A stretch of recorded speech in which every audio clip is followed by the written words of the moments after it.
کچھ ایسا جو ماہی نے پہلے نہیں دیکھا تھا. اس نے کچھ کہے بنا اسکرین سامنے کی. ماہی کے ماتھے سے شکنیں غائب ہوئی, سانس رک سا گیا. اس کا نمبر تمہارے فون میں کیوں ہے؟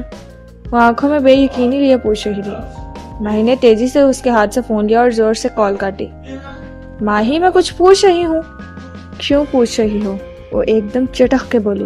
میں آزاد انسان ہوں, مجھے کسی سے بات کرنے کے لیے تمہاری اجازت نہیں چاہیے. وہ چند لمحے کے لیے کچھ بول نہیں سکی, چہرے میں بس ایک ششدر سا تاثر رقم تھا. تم اس سے رابطے میں ہو؟ اگر ہوں تو اس میں کیا غلط ہے؟ وہ قدرے پھیکی پڑی لیکن لہجے کی تیزی برقرار رہی. میں نے تمہیں منع کیا تھا کہ تم اس آدمی اس کے خاندان سے دور رہو گی. اس نے مجھے دھوکہ دیا. سینے پہ انگلی سے دستک دی. میرا ریسٹورانٹ مجھ سے چھینا. میں نے اسے اپنی زندگی سے نکال دیا اور میری بہن اس سے رابطے میں ہے. وہ بے یقینی سے ماہی کو دیکھتے ہوئے چند قدم پیچھے ہٹے. یہ وفاداری ہے تمہاری میرے ساتھ؟ ملامتی نظر اس پہ جمائے سر نفی میں ہلایا اور تیزی سے باہر کی طرف بڑھ گئی. ماہی نے اسے پکارنے کے لیے لب کھولے لیکن پھر زور سے پیر پر اٹھا. اف, اب کیا کروں؟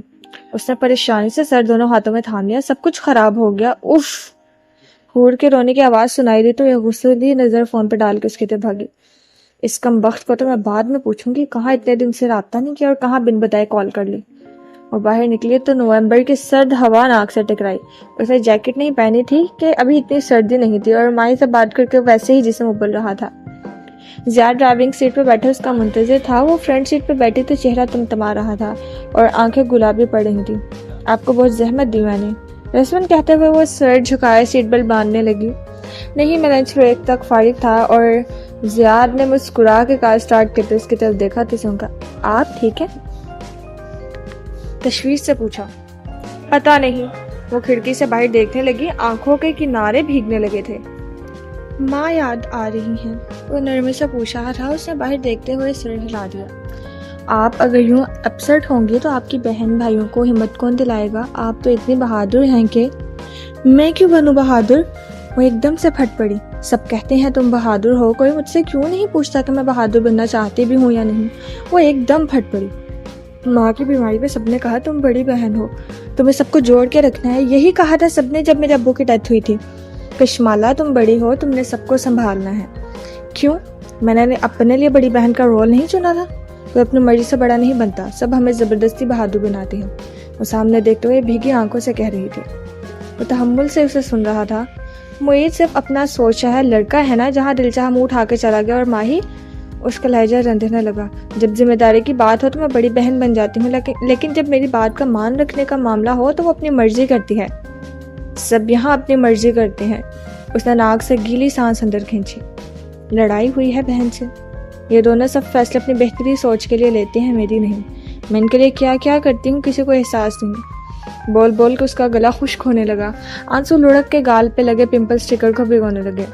وہ آپ سے بہت محبت کرتے ہیں اور مجھے یقین ہے کہ یہ سب کوئی غلط فہمی ہوگی جو جلد دور ہو جائے گی. وہ نرمی سے کہہ رہا تھا. وہ چند لمحے گہری سانس لیتی تھی, پھر ٹیشو سے آنکھیں صاف کی.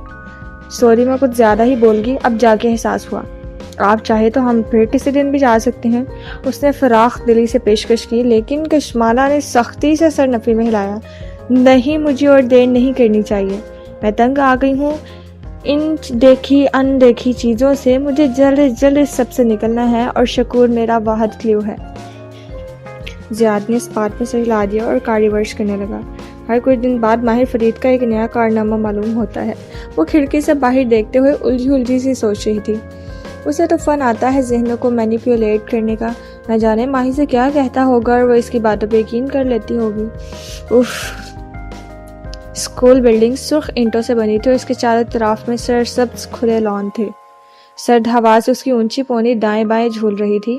وہ دونوں ساتھ ساتھ چلتے مائد کی طرف بڑھ رہے تھے. زیاد کچھ کہہ رہا تھا لیکن اس کی سماعت کام نہیں کر رہی تھی. ذہن میں بہت سا شور تھا اور نگاہوں کے سامنے بہت سے مناظر کسی فلم کے تحت چل رہے تھے. دفعتاً وہ چلتے چلتے رکی.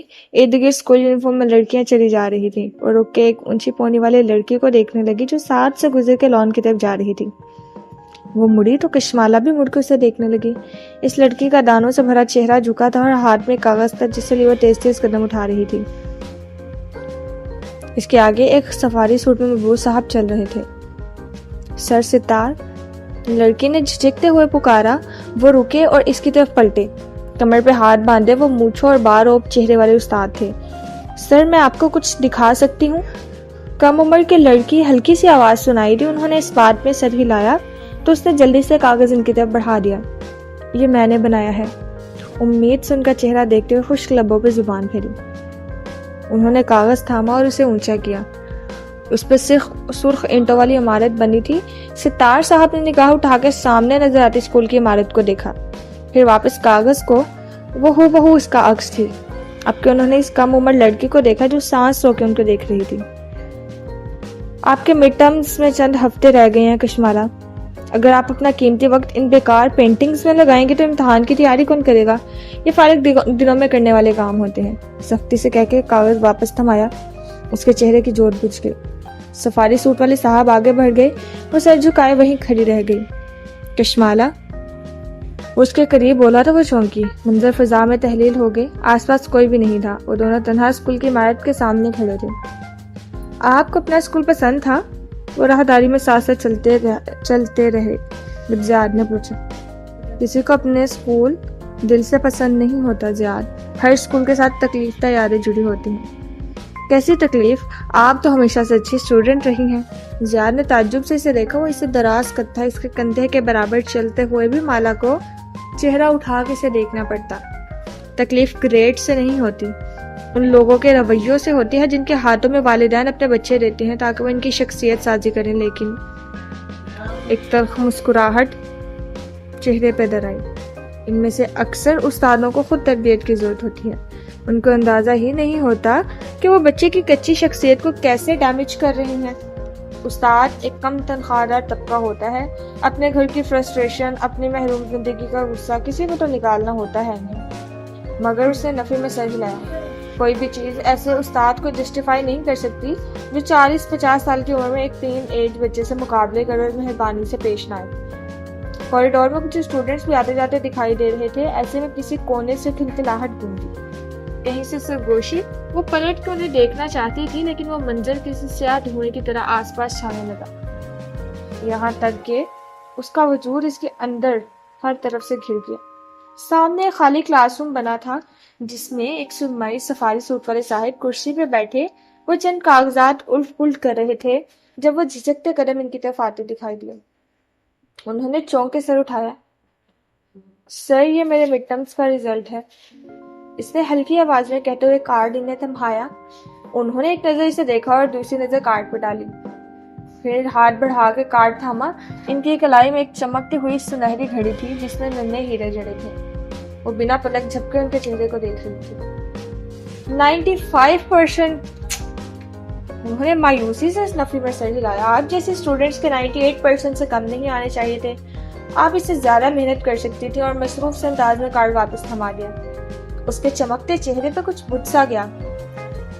اگلی دفعہ زیادہ محنت کرنا. اس نے اسبات میں سر ہلاتے ہوئے کارڈ کمر کے پیچھے کر لیا. ہاتھوں میں ہلکی سی کپاہٹ تھی. سب کو ایسے ہی استاد ملتے ہیں کشمالا. اس کی آواز اسے واپس حال میں کھینچ کے لائے. وہ دونوں خالی کوریڈور میں کھڑے تھے اور زیاد کہہ رہا تھا لیکن کچھ لوگ ایسے ٹاکسک استادوں کے باوجود شخصیت پہ کوئی دھبا لیے بغیر زندگی میں آگے نکل جاتے ہیں. پتہ نہیں کیوں. وہ اسے پوچھ رہا تھا شاید خود سے کیونکہ وہ ہماری طرح اس استاد میں کسی اور کو تلاش نہیں کر رہے ہوتے. وہ سرگوشی میں بولی تھی. زیاد نے چونک کے اسے دیکھا.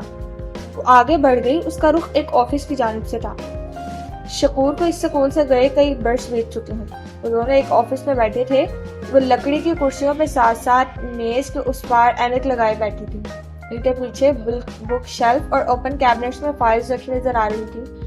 آپ کو معلوم ہے وہ اب کہاں ہوں گے؟ شاید کب آئے رکھے تھے لیکن ان دونوں نے ان کو نہیں چھوا تھا. میرے پاس اس گھر کا پرانا پتہ ہے. معلوم نہیں وہ وہاں ہوگا یا نہیں. وہ چند کاغذات ادھر ادھر کرنے لگی. پھر اینک کے پیچھے سے انہیں دیکھا. ابھی ڈھونڈنا مشکل ہوگا. میں آپ کو بعد میں معلوم کر کے میسج کروں گی. انہوں نے فائل بند کی اور پھر باری باری دونوں چہرے دیکھے. آپ نے جب کال کی تو میں نے مس سمرین سے آپ کے بارے میں پوچھا. انہوں نے بتایا کہ آپ اسی اسکول سے پڑھی ہیں اور اب اسلام آباد میں ایک کامیاب ریسٹورینٹ چلا رہی ہیں. ہمارے اسکول کو آپ جیسے اسٹوڈنٹس پہ بہت فخر ہے اور مجھے اس بات پہ فخر ہے کہ میری کامیابی میں میرے اسکول کا کوئی ہاتھ نہیں. وہ سنجیدہ نظر آ رہی تھی. ان کی مسکراہٹ غائب ہوئی. آنکھوں میں ناسمجھی ابلی. شکور نے جاب کیوں چھوڑ دی؟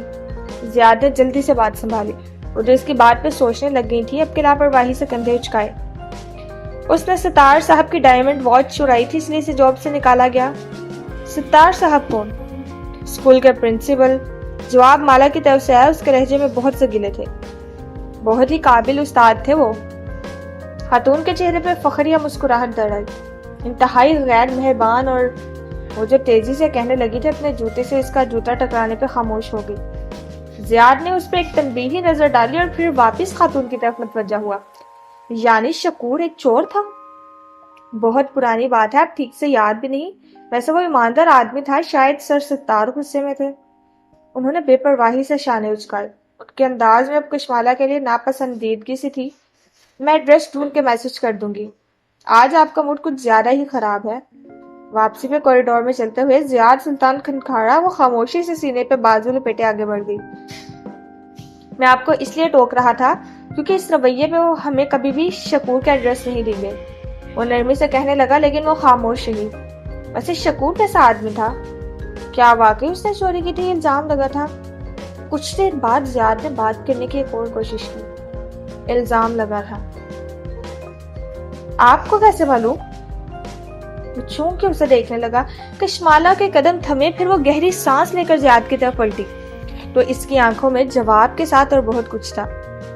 کیونکہ میں اس الزام کا حصہ تھی.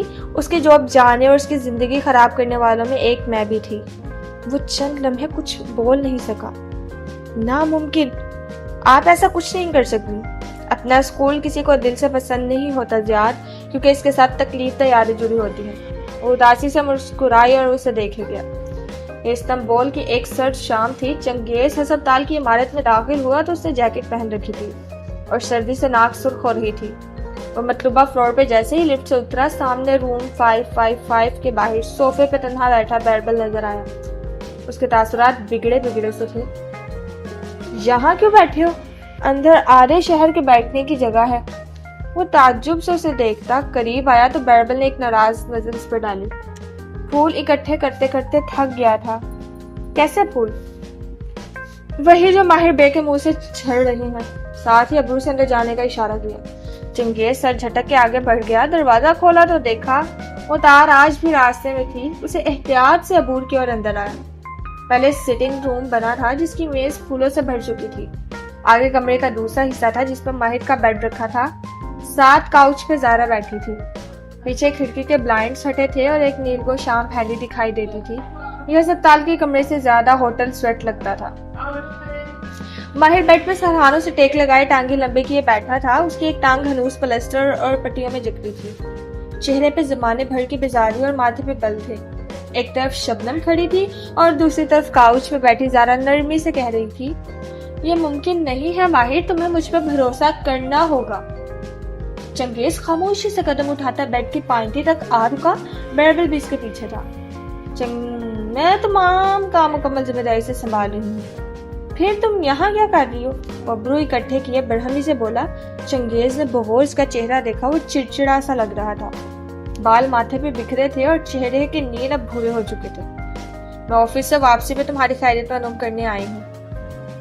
زارا نے بدک لہجے کی نرمی برقرار رکھی.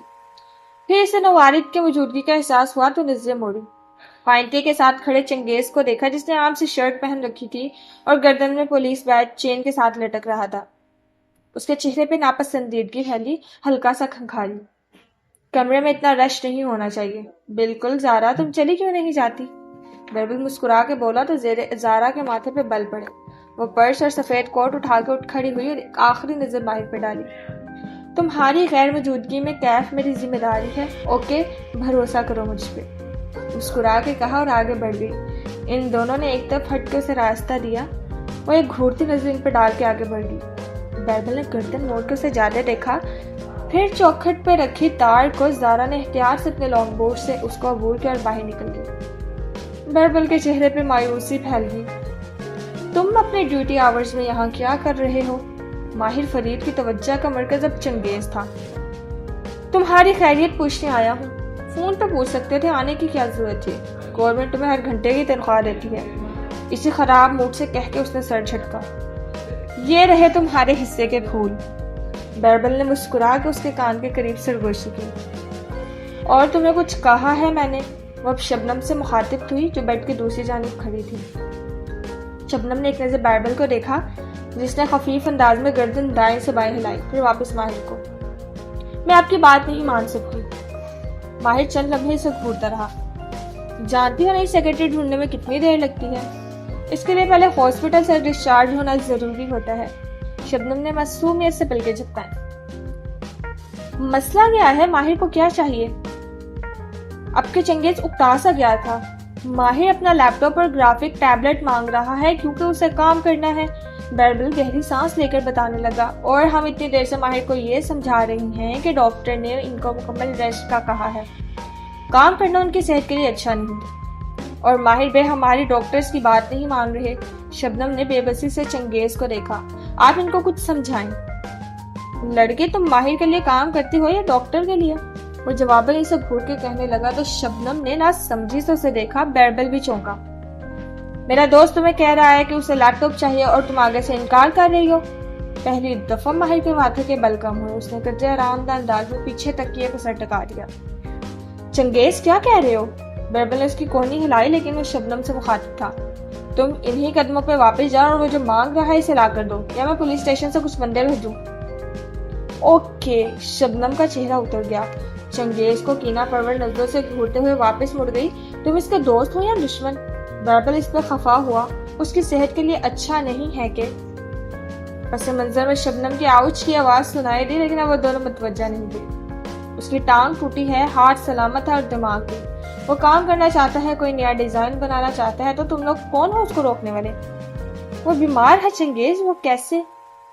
وہ جو خاموشی سے ان کی بحث دیکھ رہا تھا اب کے بظاہر سے مداخلت کی۔ اپنے مسئلے باہر جا کر حل کرو۔ دروازے کی طرف اشارہ کر دیا۔ پیشانی پہ بل اور چہرے پہ شدید اکتاہٹ تھی۔ جاؤ، دوبارہ بلند آواز سے کہا تو وہ دونوں فوراً دروازے کی طرف بڑھ گئے۔ تم کس کی سائڈ پہ ہو؟ باہر آتے ہی بیربل بگڑ کے بولا۔ چپ چاپ وہ کرو جو میں کہہ رہا ہوں، میں تمہیں اس کی وجہ بعد میں بتاؤں گا۔ اس نے بیربل کے کندھے پہ ہاتھ رکھ کے دبایا تو اس نے اکتا کتنا کندھا چھڑایا۔ میں تمہیں ابھی اسی وقت آگ کرتا ہوں۔ چنگیز دھیرے سے ہنس دیا اور وہ خفقی سے بڑبڑاتا ہوا صوفے پہ دھپ سے بیٹھ گیا۔